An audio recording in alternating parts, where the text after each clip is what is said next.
You're listening to the Ones Ready podcast, a team of Air Force Special Operators forged in combat with over 70 years of combined operational experience, as well as a decade of selection instructor experience. If you're tired of settling and you want to do something you truly believe in, you're in the right place. Now here's your host, former Prep Course Ops Superintendent and current Special Reconnaissance Training Guru, Trent Segmiller. Hey everybody, welcome back to the team room. You're with Ones Ready, as always, your favorite people to hang out with on Saturday morning. It might not be Saturday morning where you're at right now, but it's Saturday morning for us, or Sunday morning.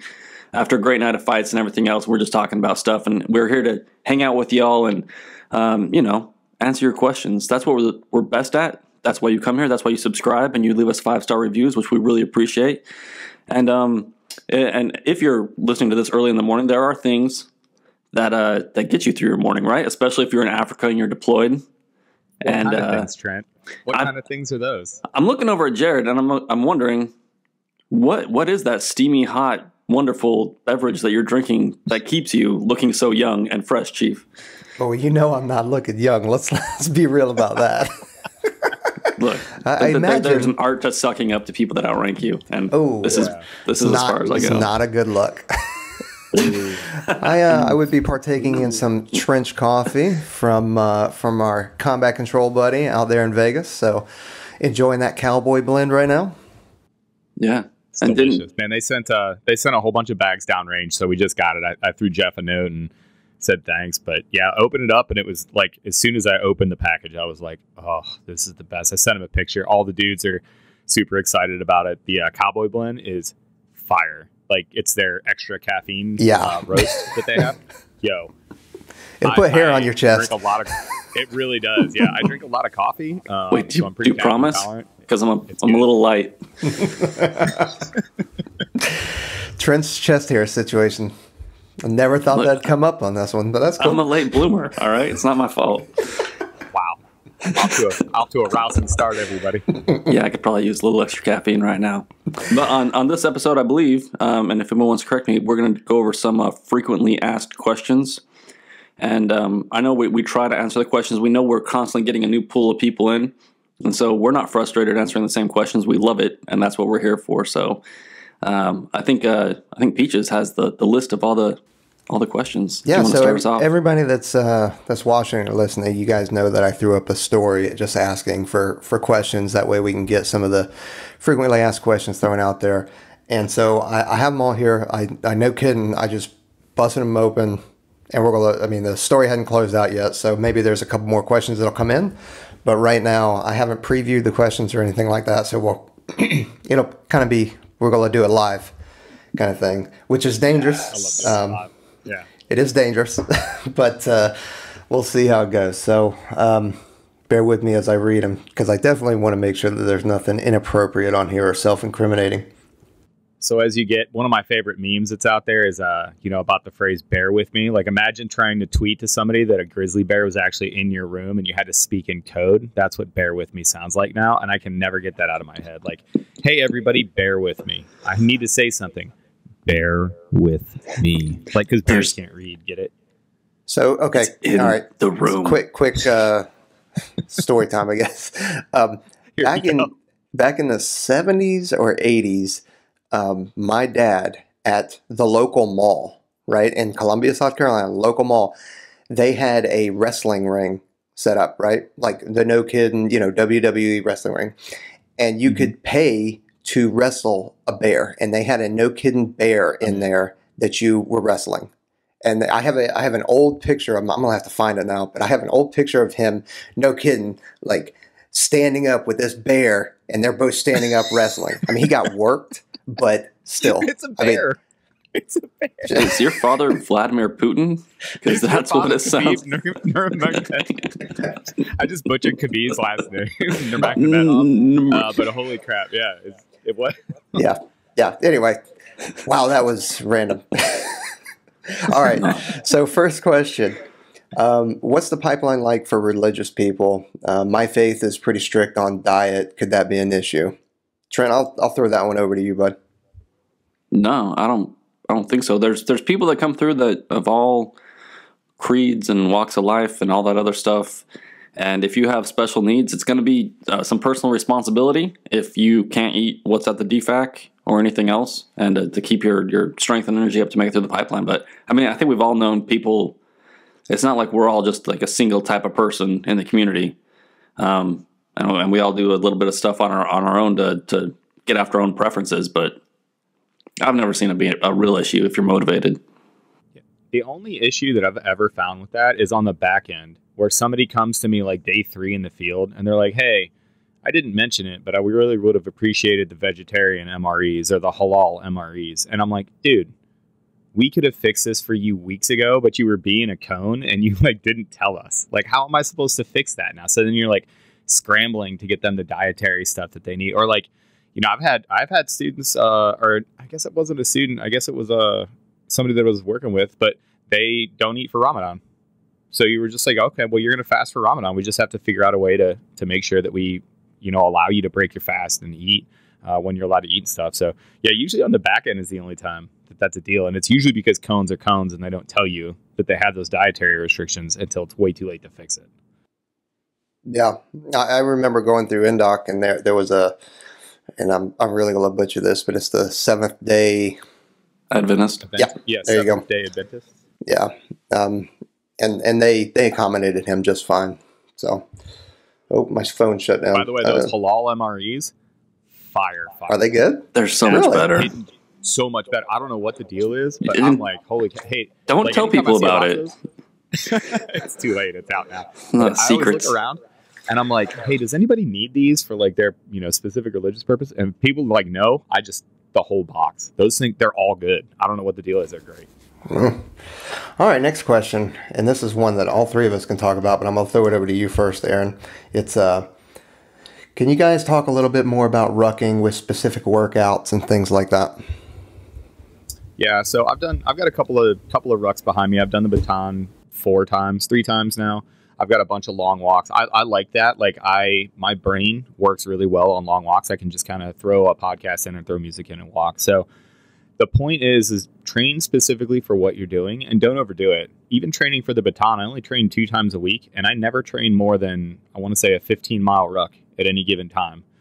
Usually I would do a long ruck that would be less weight, and I didn't usually go above about 35 pounds in my pack plus water. And then the shorter rucks, where I would do about 50 pounds because that was going to be my race weight, I would keep that about 20% of any given distance. So I don't think I went over 5 miles at any time. And usually what I would do is, you know, the 5-mile shorter rucks would be for pace, where I would just step it out and try to go a little bit faster.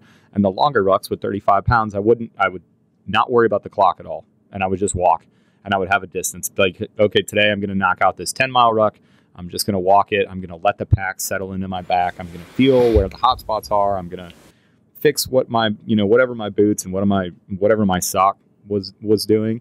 And then usually, whatever my sock was doing. Shut up, Trent. I said it. I don't care. But usually what I would do there is I would just use those longer rucks to kind of figure out, okay, well, for comfort, like I need to make my pack and my boots and my socks and, you know, all of my comfort items do this, and figure out what I need to carry for food. And then I'd worry about pace. Usually what I would do is I would hit that off as the main training focus of the day. So I would wake up in the morning and that would be my first workout. And then if I wanted to lift or do mobility, like I always do mobility, but if I wanted to lift or if I wanted to do any weightlifting, I would do that later in the day after the ruck. What you got there, Trent, Mr. Jokey, laugher face? Nothing. You give great advice. There's always that one sock or something, you know, like you're 2.5 miles into the 5 miles, yeah, and you're like, man, and it creeps down and always just, yeah. Oh, it goes just below, like, oh man. So where, Aaron, when you're doing that, where are you putting the weight? Like as you're building your ruck and loading it with weight, where are you putting that weight? Simple classic stuff, just like we teach all the students in the pipeline. Centered on your back as high up as you can. If I could get it all into that radio pouch in the old Alice frames, I would, but center line on your back, higher up works a little bit better. Use the kidney strap. I see so many people walking around in that kidney strap is like flopping or off, or it's not connected. I got a couple of Osprey packs that are right here. If I'm no kidding walking around, even if it's on a light ruck and I just have, you know, food, water, and little stuff, I always put it because put the kidney strap on because it takes all of the weight off of your back and it puts it onto your hips, and it helps you load center line onto your hips. and it makes you much more stable. You can walk around with a pack that's flopping around on your back and the kidney pack isn't secured, but it just, because it's moving, you constantly have to stabilize that with your shoulders and with your upper back, and it just gets so much more tiring. So use the kidney strap. Yeah, and it's also okay to adjust as you go along. Like sometimes you want it, resting on your hips, then you need to put it on your shoulders more, where you're taking more of the shoulders, and then you can loosen it, and you can constantly adjust it. It's not once you get it cinched down, go. You can change it, and there is certain terrain that you would want to change that on. So it's not like airborne after your JMPI where they're like, don't touch yourself. Don't touch anything. You're like, that's a weird thing to say to me, Sergeant Airborne, but all right. Don't touch yourself is good advice pretty much for the entire pipeline. Sorry. We're doing it live. No. That we are doing it live. That was my son's alert thing. So, phase 1 and phase 2 stow-crow focus. I guess that question would be, what are they focused on during those selections? I know for phase 1, it's all kind of an admin game. You're looking at packages and stuff like that. What are they looking at in person? And while you guys are doing that, I'm just going to go take care of something real quick. All right. Go ahead. I'm sorry. I'm a child this morning. It's the worst. Today the entire episode should be called "That's What She Said" with the bros.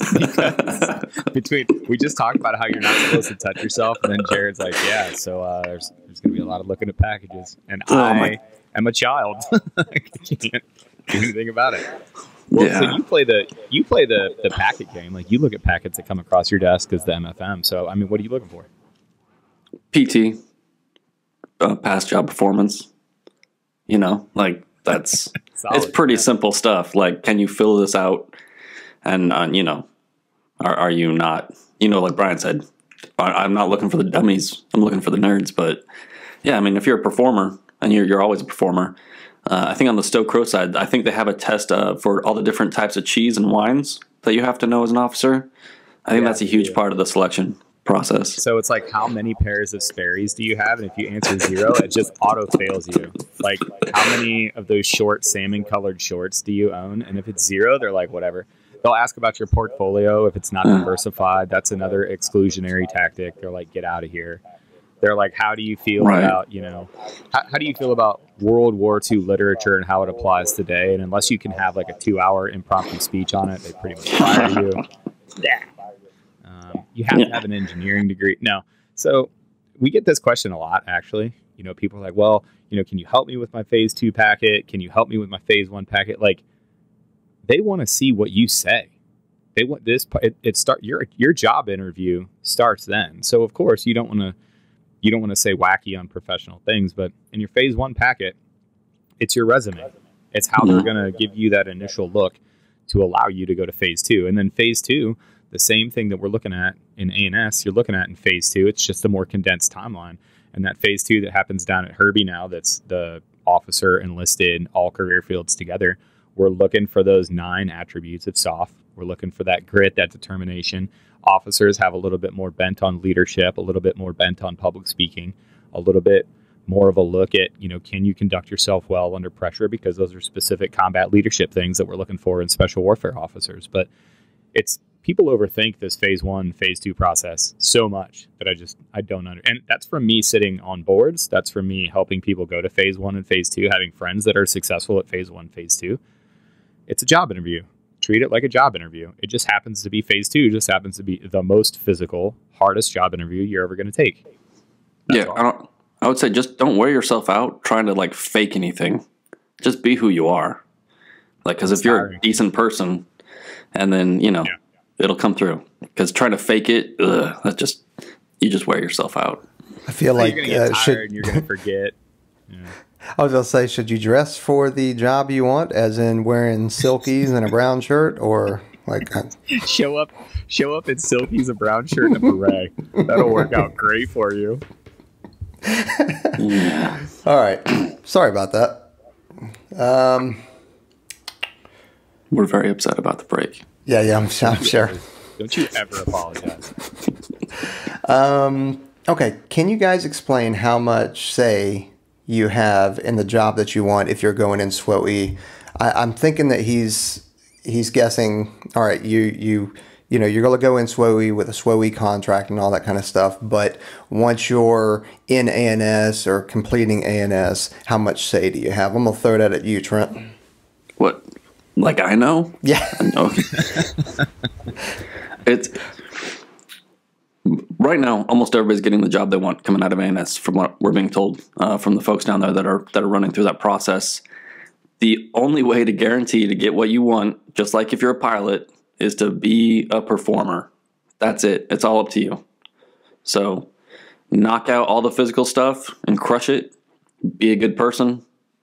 You'll get what you want. It's not rocket surgery. Yeah, the expanded answer here is you can go in to the Air Force, into SWO, into the SWOE-V, and you can be like, I want to be a PJ. And if you go and you crush the pass test and you go there, they're like, all right, cool, you're in SWO-V. Then you show up to prep and you hear all the briefs and people are like, okay, cool. Here's what a TAC-P does. Here's what a CCT does. Here's what all these other career fields do. And you're like, okay, cool. I still want to be a PJ. You go through ANS, you crush it, you get selected, and they're like, what job do you want? And you get to go, I still want to be a PJ. And that's how it works. Like, that's the simplest way to get through it. So you have you have all of the control, as a matter of fact, because you control your own actions. You control your own preparation. So the control is all yours. Now, if you fall short or if something happens or if the cadre seem to think that you'd be better at something else, then it's a discussion. But it's not direction. It's a discussion between you and the cadre. Mm-hmm. Yeah. All right, next one I'm going to take. Entering the Air Force at 17 and want to do CCT, should I just go for it or should I go security forces first? That would never work out. You can't get in the Air Force at 17 and be a controller. And if you're under 5'5", forget it. Yeah. So I'm going to take this a little bit different. Who cares about your age? Like, whatever.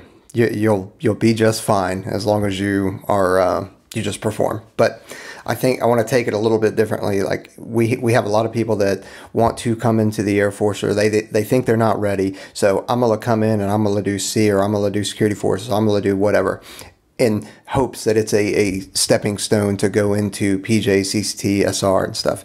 It's not a stepping stone. You are never guaranteed. So a couple things. One is you're never guaranteed the opportunity to cross-train. Yep. You're never guaranteed the opportunity, if you are at another unit or in a different job, the opportunity to train, right? Because some of these young guys and girls that are coming in, they have hours upon hours to train.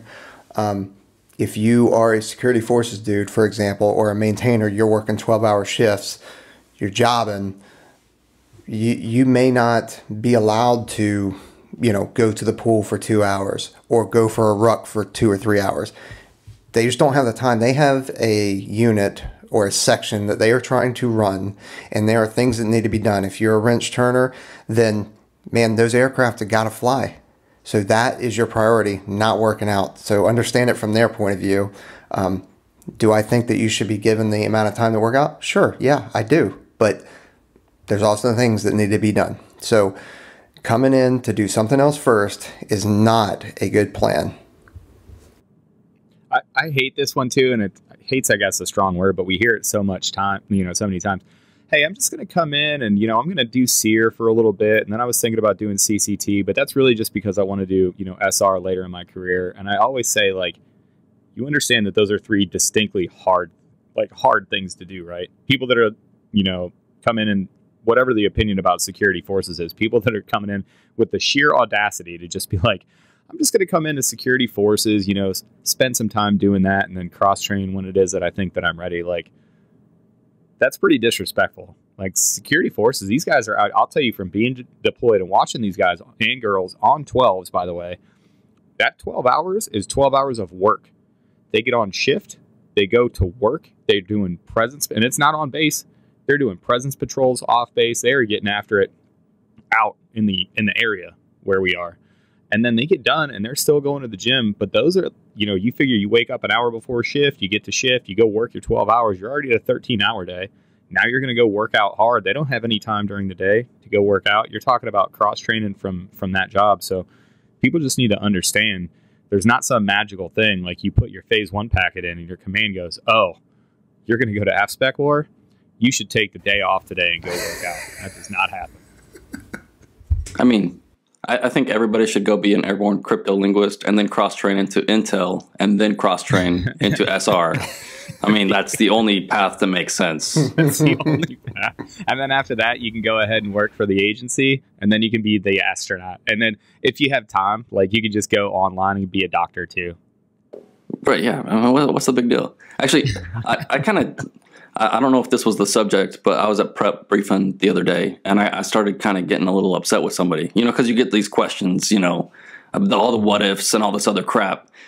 Like, what if I don't get the base I want? Or, I'm just like, guys, stop worrying about crap that doesn't matter. All right? You're like a step -3 right now. Get through step 1. Okay? And these jobs, they're not, they take up a whole bunch of your life, especially in the beginning. You don't need to be trying to plan. You need to plan to get the funny hat and be good at your job. And everything else will have its place.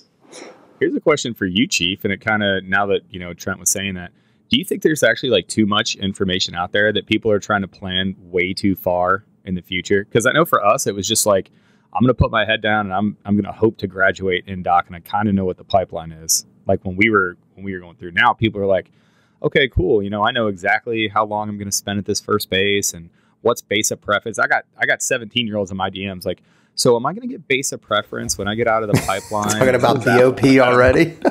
Yeah, I'm like, really?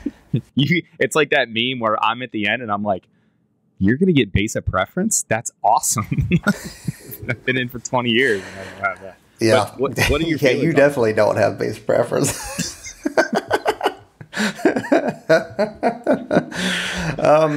I mean, okay, so going to is there too much information out there? Yeah, probably. I mean, that's why we exist, right? Because we kind of trying to sift through and get through all the information that's out there, because old information doesn't get taken down, right? That old information is still out there.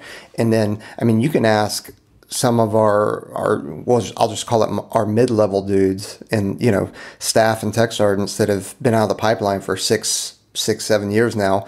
They don't know what the pipeline looks right now either. So when they're talking to people, they all they know is what they know. The only reason I know what I know is because of Trent and Brian. So, so I mean, I'll be honest about that. But I think you see, okay, this school is whatever, 3 weeks. The next one's 16 weeks. This is the order that it goes in. And then when there's a change, maybe you get a bit, oh no, what's going on? I kind of put it down to work. You see work, do work. Doesn't matter what it is. Doesn't matter if it changes. Something needs to be done.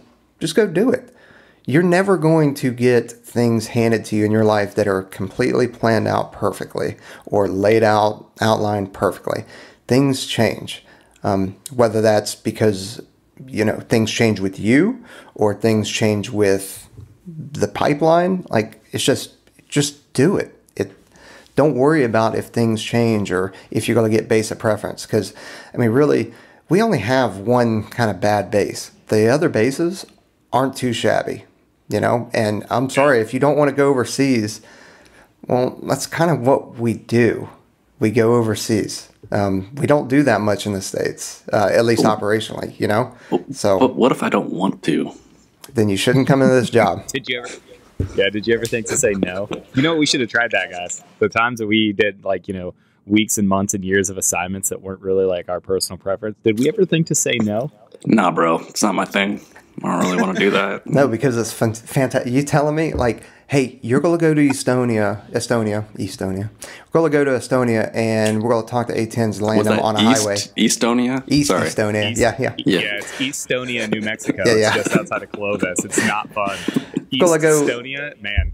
Going to go set up, landing strip on a highway in Estonia. Going to go on a jump trip in Poland or Spain. Like, I mean, why would you ever say no to that anyway? Like, that's what blows my mind. But okay. Well, and can I just say something about the permanence real quick? Yeah. Like, nothing is permanent. So, like, even when we're here talking to y'all, and we're like, hey, you if you put in a retraining package right now, like the way it is right today, no one can say no, right? Like your commander can't say no and all this other stuff. But like tomorrow, literally tomorrow, that could be different. So just get into the process and just keep moving forward. There will be obstacles no matter what. It's not going to be smooth and easy, not like this podcast. Oh, yeah. This is smooth and easy. This is smooth and easy, baby. All right. Well, there's 3 questions on here from different people that are asking this specific thing. So I think we should probably address it. It's obviously a frequently asked question. But I guess there's rumors going around that there's no more phase 2 selection for stows and crows. Trent, I'm going to throw that over to you because I have not heard that. I do know that there's been a move, but I'm going to throw that your way, buddy. For the stows and crows, those are still being handled by the other MatchComs. But like we just got done saying that things change. So by the time this gets released, right. There's no way for us to do it. Yeah. I mean, because of course, COVID has affected everything. Like it threw everything for a wrench. It forced us to look at different processes, yada, yada, yada. Yeah. Like a year ago, we had phase 2 for our enlisted retrainees, right? And now they just come over and go through prep and ANS. So, yeah, the officers right now are still doing it the old school way, as far as I know. More to follow, maybe. Yeah, things change. From what I understand, though, is that phase 2, as of right now, phase 2 is happening. It is just moving to a different MatchCom or a major command for those folks that don't know what a MatchCom is. Yeah, and that's a maybe. Yeah. Sorry, I don't. It's still a hard maybe. Yeah. A lot of feelings. Trent is, you can tell, this is like takes up Trent's workspace. He's not happy about it. I don't want to go into work mode right now, guys. I don't want to do it. All right. I'm going to ask this question, then bounce real quick and then come back. But how do you recover during ANS? Will you be afforded time to roll out and stretch and all that kind of stuff? Aaron. Yeah. Sweet. I mean, I don't know. Will you? Like, this is a thing too. Like, I can't really talk to somebody's time, time management, their prioritization, what it is that they're going to do. I mean, yeah, you're going to get done training. Like, there's a training day. You're not training 24 hours a day. So you're going to wake up, you're going to go to breakfast, you're going to hit your training day. Once that training day is over, and it's probably going to be over by when the chow hall opens for dinner. After that, like, your time is your time till the next day. So you can recover as much as you can in your own time. The weekends are the same thing. There's always these outlier sort of things. Sometimes the instructors show up in your place of residence and that's not going to be recovery. That is going to be something else. And sometimes you earned it, right? So yeah, you'll have plenty of time to recover. It's how is your time management? Whenever anybody asks me questions, I'm always just like, I don't know. Will you? Are you going to prioritize this, or are you going to go to dinner and eat a bunch of food and then go home and watch movies in the team room with your bros as opposed to rolling out? Oh, we've talked about, and it's a lot of preference, right? Because we all know Jared he needs snacks.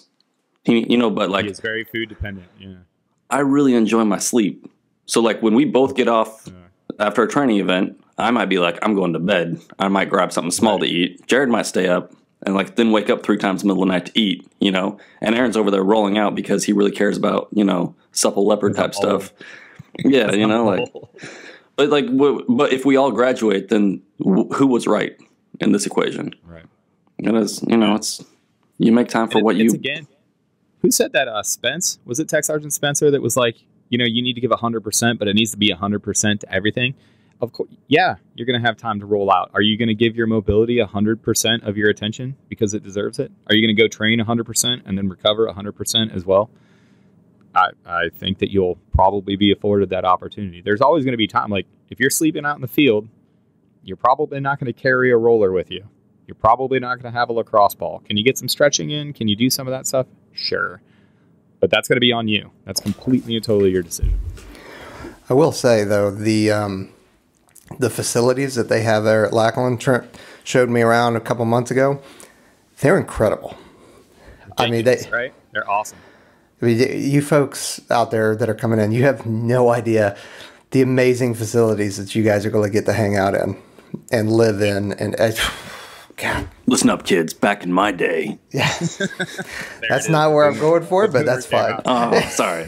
I wanted you to do it. I wanted it. I want the You knife. have no idea. All right, next question. I'm not asking that. Don't answer, but this is the question. Is there a shortage of candidates with this new soft generation? Soft, S-O-F-T. Yeah, I'm not asking that. I mean, obviously our generation was way better.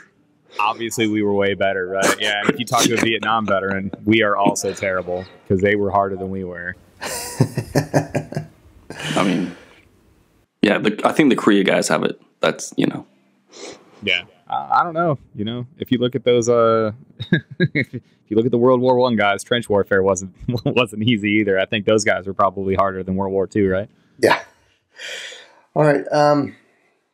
There's a bunch of trolling on this one. Solid. Which I love it. I love it. I'm for it. Well, there's some inappropriate emojis, or maybe appropriate if you're in an actual team room, not one that's going to get, not this team room that's going out on YouTube. Right, yeah. Maybe like 3 years from now, this team room would be appropriate. Yeah. One of the questions is talk about spouses' jobs, availability, and their benefits. I won't hit on that too much, just in the way that, okay, if you're going to, we obviously have mill-to-mill spouses out there, and they have, if your spouse is military, they're going to have their own military benefits and all that kind of stuff. If your spouse is a civilian, they have the opportunity to, they can get jobs on base. They can get normal jobs that are not associated with the military or base at all. They can have the same kind of life that they have now.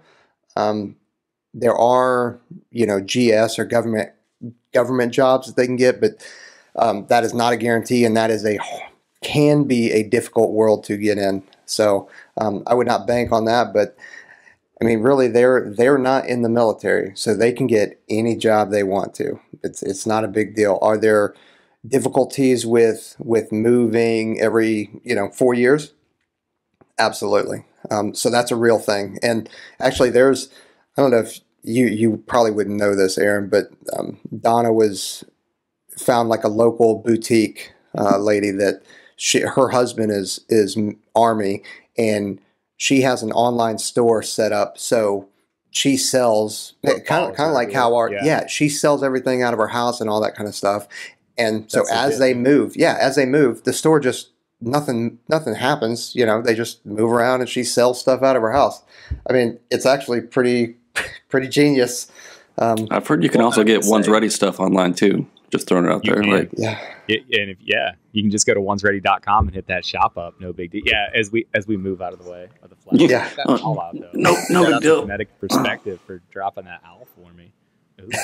Ooh, Jared, are you saying that you could also possibly get a hoist using code ONESREADY at checkout, and you can get yourself a sweet discount? Maybe some new packets coming out? Your shills. A bunch of shills. Yeah, the one good thing I will say about the spouse job thing is, if there was one good thing that COVID really did do for us, is teleworking. Tons and tons. The spouses networks have been blowing up about, you can actually work from home for a lot of different places now. There's a lot of different places that are like, hey, we figured out, teleworking solutions for all this. So those things are easing up. But the big one there is the moving. If you move, I personally, I've only had one assignment, even as an enlisted guy, that's lasted a full 4 years. And it was in Albuquerque. Every single other assignment has been 3 years or less for me. So, I think 7 moves in 14 years is something. 7 moves in 15 years is my number for that. So you can imagine for a spouse, it's really, really hard to keep a job if your job is geographically located. So it's tough. It's something you need to talk about with your spouse. Ooh. Best tips for getting better at pull-ups. Okay, I have a pull-up workout that I always is kind of my go-to. It's a push-pull. So you do, 1 pull-up, and these are strict pull-ups. You do 1 pull-up, hop down, 2 push-ups, hop back up on the bar, 2 pull-ups, hop down, do 4 push-ups, and you keep going. And, at first you try and make it as far as you can up the ladder, but then once, say it's 10 10 pull-ups that you get to, 10 pull-ups and 20 push-ups. Then if that's your cap, then start working your way back down, 9, 8, all the way down. If you can crush 10 easily, then go to 15. Just so I do that. Not only helps out pull-ups, but it also helps out push-ups. That's just my go-to when people say, or even if I'm struggling on pull-ups, that's what I'll go do. That's the workout. Pull-ups is one of those things. I hate this answer because it sounds like the biggest cop-out answer. People are like, oh, I want to get better at running. Oh, you got to go run, bro. Just go run. But pull-ups really is beneficial to do volume. It's really, really hard because of all of like your main muscle groups and then the assistant muscle groups. Everything that you're working with a pull-up it's pretty hard to overtrain that. So for me, because my pull-ups suck. My pull-ups have always sucked. I've always been borderline at pull-ups. It's probably my worst calisthenic exercise. So for me, it has to be one of those things where I'll just go out and every, I think 3 days a week I start off and I just do, burnout sets. So how many pull-ups am I doing today? Okay, I can knock out 12 or 13, okay. I'm going to do that for 2 sets. Okay, now I can only do 10. Okay, well, I'm going to do a couple sets of 10. All right, now I'm down to 8. I can only do 8 or 7. And I essentially do that until I'm down to around, I can't do 5 good strict pull-ups because then that gets me the volume. And then some days just like, I have a number. Like, okay, well, I'm going to do 75 pull-ups before I start this workout. So volume for pull-ups typically works pretty well. Yeah, I got a pull-up bar downstairs, on the way to the bathroom. Like what I mean? Like, you do ins and outs for the bathroom? Yeah, it's like if you're downstairs doing whatever, and it's just like knocks them out. And the kids know. They're just like, oh, Daddy's over there. He just knocks out some pull-ups in and out. That could go bad. That could go bad real fast. Oh, yeah. God. Oh, God. This is why I don't go to Taco Bell and I try to stay dehydrated because then it's just hell on my lats. Modern problems require modern solutions. Oh my God. Oh man. All right, so this one, I'm gonna love the sarcastic answers to this. I hope, and I know I have sarcastic answers. How do I get the most out of basic military training, especially with COVID regulations? All right. I mean. Like, you're not going to get anything physically, and call me a naysayer. You're not going to get anything physically out of BMT. When I went in, I lost a significant amount of weight. I got out of running shape. I got out of workout shape. You just got to try and work out as much as you possibly can. There's nothing stopping you from doing sit-ups, push-ups, flutter kicks in the bay area. If you can drape a towel over a door, right? You can get some kind of pull-ups in there. You just got to go prison workout. At least when I was coming through. Now they do have some of the specific special warfare, BMT flights, which does give you more time to work out, does give you more time to sleep and eat. I don't know, Trent, you could probably elaborate on that a little bit more, how they're doing that. It's just some extra workouts, and there's some equipment over there for the folks to use. But it's like you said, like you get whatever you get out, whatever you put in. If we're talking about physicality specifically, and if you're talking about like what else you get out of BMT, it's like you learn about how to be a basic airman in the Air Force. Like it's not. Yeah. If you wanna go in there and you wanna be like. This question, it actually does kind of make me mad, and it makes me mad in a different sort of sense. But people are like, oh, I'm not going to get anything out of BMT. I'm not going to learn anything. Since when is it okay for you to be average or mediocre at anything? Why are you not putting out if you're in a class, why are you not studying that class material afterwards? Why are you not trying to figure this out? Why are you not trying to figure out that you're going to be presented with a ton of material? Basic is not a cakewalk. People go in there and it's an indoctrination into being in the military. So for you to go in there and just waste your time, be like, oh, it was a waste of time. I didn't get anything out of it because my run times went down. Really? Is that the best you could do? Do you feel good about how you put out at basic training? Like, what? Call me crazy. What if you went in there and crushed it? What if your goal was to get honor grad, and then you take that honor grad, and then you went to your pipeline with that honor grad behind you because you actually tried and put out, and you actually gave that iteration you're 100%, because that's what we're looking for in SPECWAR. People, I've said this before, but you don't just turn on performance. Performance is a habit. If you think you're just going to go and kill time at basic training, be like, oh, this is dumb, but when it comes time, I'm going to smoke the pipeline. Oh, really? Because you're kind of like... Gotta switch, bro. I gotta switch, bro. It's like fighting. I don't do jujitsu because, man, in the streets, I'll just turn red and I'll just lose it. Blackout. Yeah. You won't know. I'll wake up and there's bodies all over the place.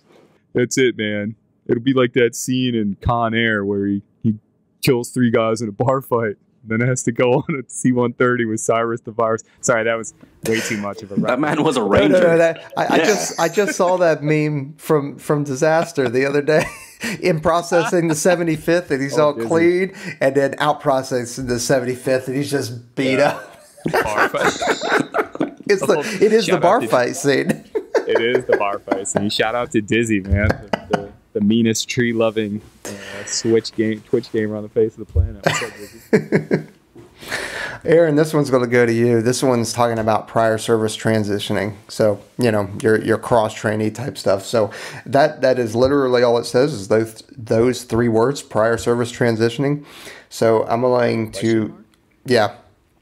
So I'm going to kind of, like, how did the cross-training process go from you? Can you kind of walk us from cradle to grave on that? Yeah, it's exactly the same, and I've talked about it. You can go to the YouTube and you can go to the podcast and kind of get the process down. But the process is what the process is. You have to go to your retraining and assessments people. You have to make yourself known to your chain of command, right? The first thing would be to go to your supervisor and say, hey, I'm thinking about making this move, because your supervisor, if they're doing right by you, they should help you. They should be like, okay, cool. This is how you get to retraining. These are the things that you need to talk about. Do you even qualify, right? And then you start going through the process. The admin requirement, it's a little bit different when you're coming in off the streets, because the recruiter does that all for you. He sets those, he sets you're not like calling MEPS directly and scheduling your own MEPS appointment when you're coming in through a recruiter or through T3I or through the development program. In the Air Force, in the active duty Air Force, and as a prior service, you're doing all that legwork on your own. They just give you a list because they expect you. They're like, okay, well, you're in the military, figure it out. So you're calling the flight, you're calling flight medicine, be like, hey, I need a flying physical. I need to schedule for this. And sometimes that takes 2 or 3 months. Or I need to call somebody to get to a developer to get me this PT test. I need to submit this paperwork to retraining. I need to click these buttons on Talent Marketplace and go through AMS. I need to do all of these things. And that's completely on you. So for me, I basically was at a level where I was able to pass the pass test. I was at any time, anybody could walk into my office and be like, hey, we're going to go do a pass test right now. And I was able to satisfy that pass test, whether I worked out that day or not. At that point, I basically hit the button and said, hey, I want to volunteer for this thing. And I started putting my packet together and then getting ready to go down. At that time, there was nothing but a PT test. And then you just showed up at INDOC. Obviously for us, again, like Trent said earlier, there's some rumblings that cross trainees and prior service might start going to prep now. And that might be a thing. So keep your eyes out for that, but nothing solid yet. But you should be physically ready and prepared, because as soon as you submit that packet, that phase 1 packet, you could be given a spot at ANS really, really soon after that. So having all your ducks in a row, having everything set up. And then the other part of it for me, which was a big, heavy lift, was the time management. Because I had a job that until I graduated INDOC, my chain of command was great, right? So until I graduated INDOC, though, they were like, hey, we know that you want to try this thing, but the likelihood that you're going to fail is 91%. So we can't have you out of the office for a 9% chance of success. It just is what it is. It's a numbers game. You might not make it. So we need you to work. And you can't have 2 hours in the middle of the day to just, go to the gym and go swim and stuff. So, I was awake. I've told this story, but in Andrews Air Force Base, I was waking up because I had to leave my house at 4:30 in the morning. I had to be at the gym by, 4:45 so I could work out. So, I think I left the house like 4:15 every single morning. 4:45 I was at the gym, worked out until 7, took a shower, and then I was at work by 7:30, and then I worked 7:30 to 16:30 every single day. And there was no, in the middle of my day going on runs, there was no lunchtime stuff, like you work. And then once I got back from INDOC, my chain of command again, awesome. When I got back from INDOC, my boss looked straight at me and said, hey, as far as I'm concerned, you need to focus on your physical training, your mobility, and going to these pipeline schools. So I'm going to give you a lot more leeway for, the pipeline, because as far as I'm concerned, I wasn't willing to give you that credit, but now you've proven that you're 91% better, than other people that tried to do this thing. So we're going to give you a little bit more leeway, but it's not like that for everybody. You might get back and they might be like, great, thanks. But for the last 8 weeks, we've been picking up your slack. So you need to come back to work. And then, you have to kind of ride the pipeline after that. So for cross trainees and getting in there, it's not easy, and they expect a lot more out of you. And we've talked about this ad nauseum about what we're looking for in ANS from cross trainees and NCOs, and how you're supposed to show different skills and show more mature skills and more mature character traits. But the process itself, everything is on you. It's a choose your own adventure game for sure. And then there's a difference between cross training and prior service folks. And I want to try this and see if it actually works later on. Go watch the Master Sergeant Gann episode, and there's a link right here. I'm trying it. Ding. Yeah. Do it. I'll see if okay. We'll see if we can get the YouTubes on the interwebs to make it happen. But if you're listening instead of watching YouTube, then it's michael.gann.1@us.af.mil. I have that memorized because that is how many times I have typed it out. I said it out so many times. They're like, I don't know what to do as a prior service guy. I'm like, boy, do I have an email for you. I don't even have to look it up anymore. Yep, exactly. Dude, Mike's got to hate us. My inbox is blowing up. So these guys. We actually did get 2 or 3 more questions come in. Oh yeah. Could we know a little bit more about the guard tryouts? No. Yeah. Sorry. Each one of them is different. Every single guard unit is different. Whether it's the 125th, 123rd, if it's the RQS guard and reserve units, every single one of them is different because they are not active duty, so they get the kind of leeway to do whatever they want. Maybe they just want a phone interview. That's unlikely, but maybe they want a phone interview. Maybe they want you to come out for a week and they're going to put you through the ringer. Maybe. And that's probably more so what's going to happen, or just have you come out and hang out with them during some training because they want to see if you are the type of person that they even want to hang around. I mean, that's really... Well, because people don't get it. The guard is hiring you for life. Yep. Right? When you go active duty, you switch teams every 3 or 4 years. You get to see new people and meet new people. When you go to the guard, if you go to Alaska to go be a PJ in Alaska, they are hiring you to live there and work there on that team for the rest of your life.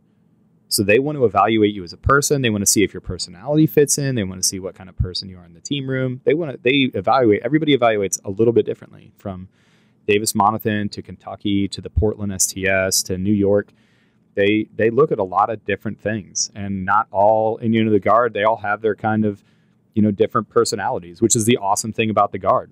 Is all those units have different personalities of dudes that work up there, but they're hiring you for life, right? So because I'm not a guard guy, we can't tell you what the individual assessments look like. They look for different stuff.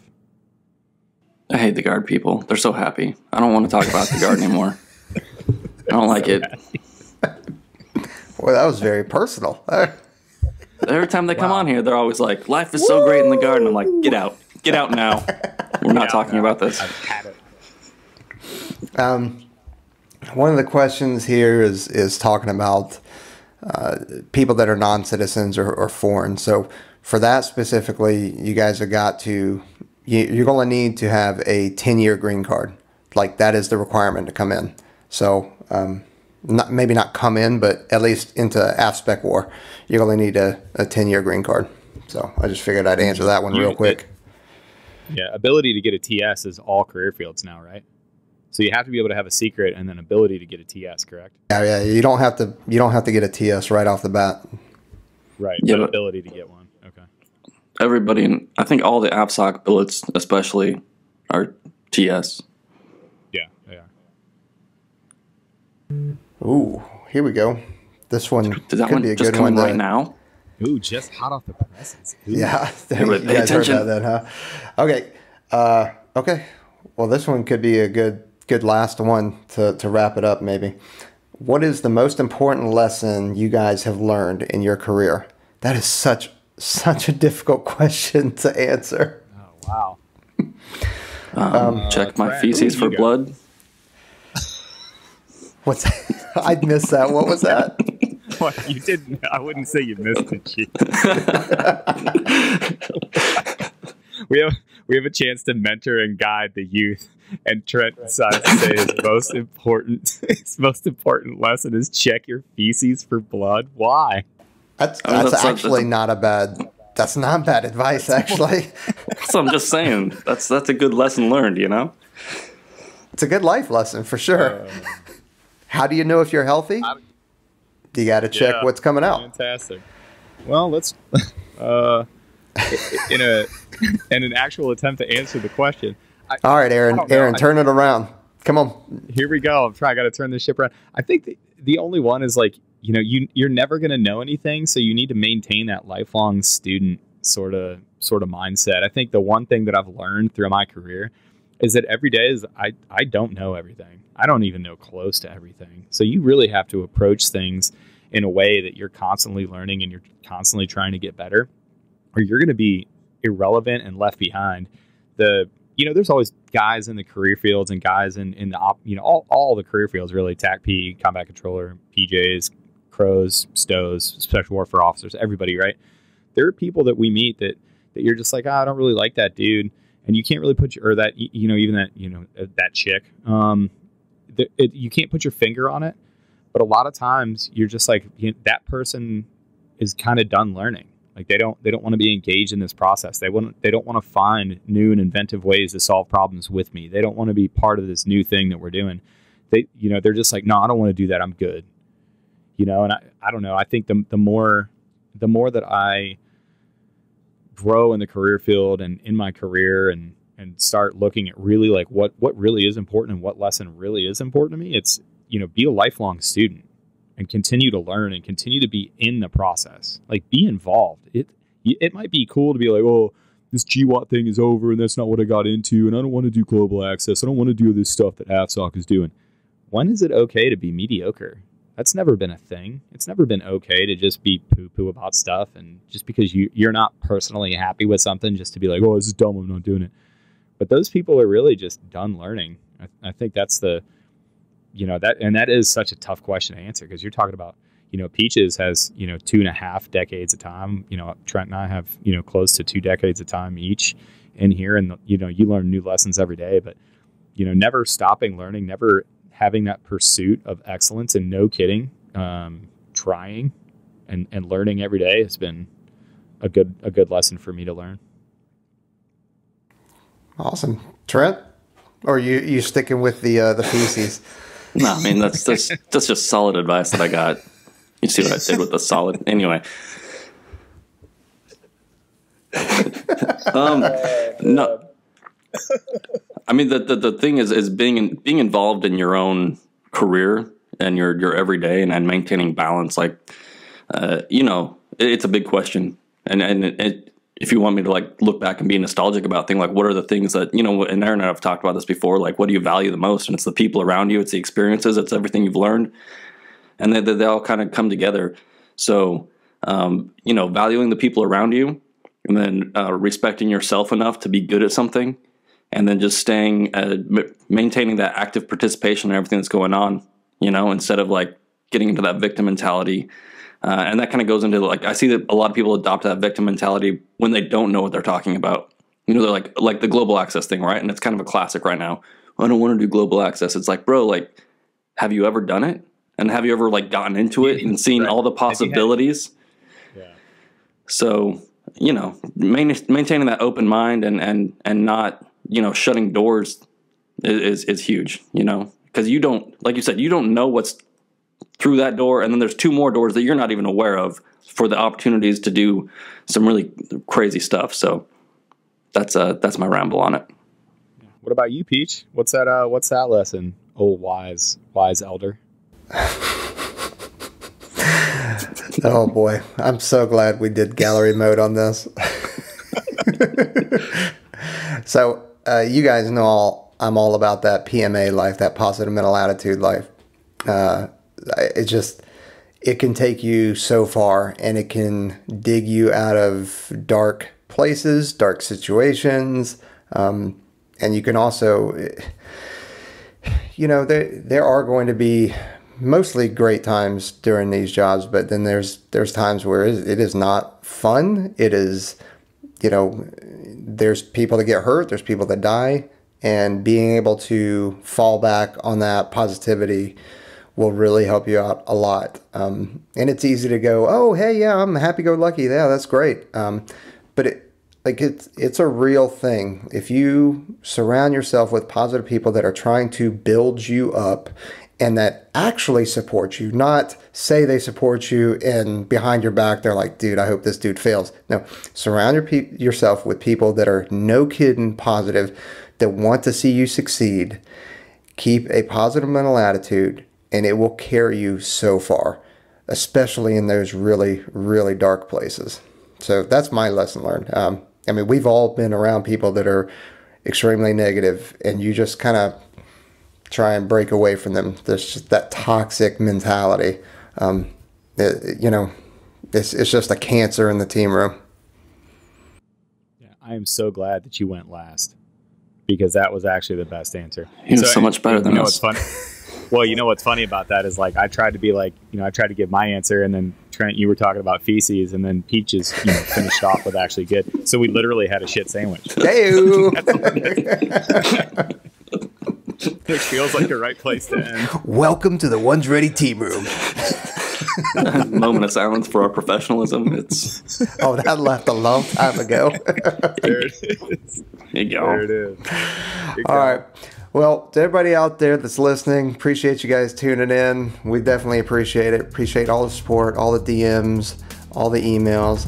And, check out all of our partners that we work with, all of our friends. You got Hoist. We talked about Trench at the beginning. We've got Alpha Brew, Out of Reg's Pomade, Eberly Stock, Hoist, or I already said Hoist. I don't know. I'm sure I'm forgetting one. Great. But Strikeforce Energy, Cardo Max, they all have promo codes. One's Ready is a promo code. Get you a discount. Support them. They're supporting us. So, it's win-win all around. All right. You guys go out there and train hard. Red as hell. Everybody have a good one. Later.